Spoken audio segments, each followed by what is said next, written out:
Assalamualaikum warahmatullahi wabarakatuh. Sampurasun. Wilujeng nyakseni mitra sadaya tepang deui sareng simkuring pun Putri Rahmayriani dina program Warta Sunda.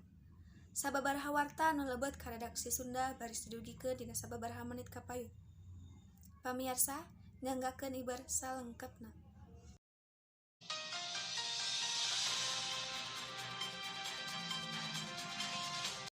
Pamirsa, banjir di Kabupaten Bandung midamel sababaraha imah katutuangunan sakola jeung pamerintahan oge kasebat ka keueum caah hadugi ka 1 meter.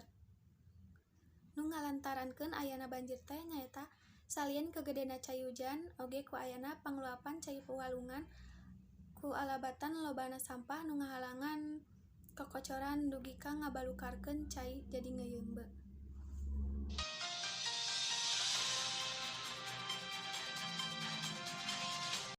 Pamirsa, hatur nuhun kana perhatosana. Wilujeng patepang deui di lain waktos simkuring pun Putri Rahmayriani mungguran amit mundur. Wassalamualaikum warahmatullahi wabarakatuh.